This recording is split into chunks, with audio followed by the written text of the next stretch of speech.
அனைவருக்கும் வணக்கம். பிடிக்கலாம் பிடிக்கலாம் இது என்னன்னா ஒரு கவனக்குவிப்பு விளையாட்டு. என்ன செய்வாங்கன்னா, பந்தை மேலேருந்து கீழே போடும்போது நீங்கள் என்ன செய்யணும், அந்த பந்தை பிடிக்கணும். சில நேரங்களில் அந்த பந்தை உங்களால் என்ன செய்ய முடியும், பிடிக்க முடியும். சில நேரங்களில் பிடிக்க முடியாமல் போகும். இந்த உறுதியற்ற தன்மையை தான் நம்ம என்னன்னு சொல்கிறோம், விளையாட்டு அப்படின்னு சொல்கிறோம்.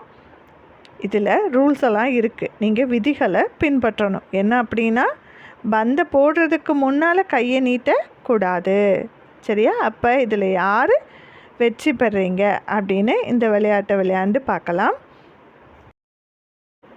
அடுத்ததாக நம்ம பார்க்குறது பூக்களின் பெயர்களை வட்டமிட்டு எழுதுக. இது பார்த்திங்கன்னா ஒரு அழகான மனம் வீசும் இடம்.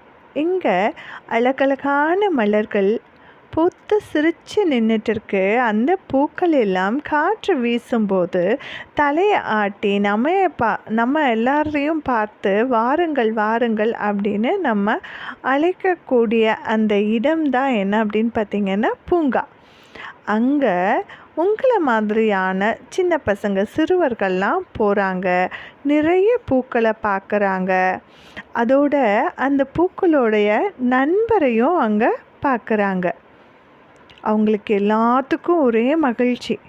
சரி, வாங்க அந்த பூந்தோட்டத்தில் என்னென்ன பூக்கள் இருக்குது அப்படின்னு பார்ப்போமா? அந்த பூக்களுடைய நண்பருடைய பேரும் என்ன அப்படின்னு தெரிஞ்சுக்குவோமா? அப்போ இந்த செயல்பாட்டை நம்ம செய்வோம். அவங்க ஏற்கனவே எந்தெந்த பூக்களினுடைய பெயர்களுக்கு வட்டமிட்டிருக்காங்க? தாழம்பூ, அரளி. மீதி இருக்கக்கூடிய பூக்களை நாம் கண்டுபிடிப்போமா? ரோஜா, சூரியகாந்தி, மல்லிகை, அல்லி, சாமந்தி, முல்லை. மொத்தமாக எத்தனை பூக்கள் கண்டுபிடிச்சிருக்கீங்க?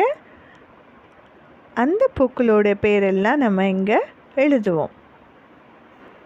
அடுத்ததாக இங்கே வட்டமிடாத எழுத்துக்கள் இருக்கு இல்லையா, அந்த எழுத்துக்களை எடுத்து கீழே இருக்கக்கூடிய கட்டங்களில் எழுதுவோம்.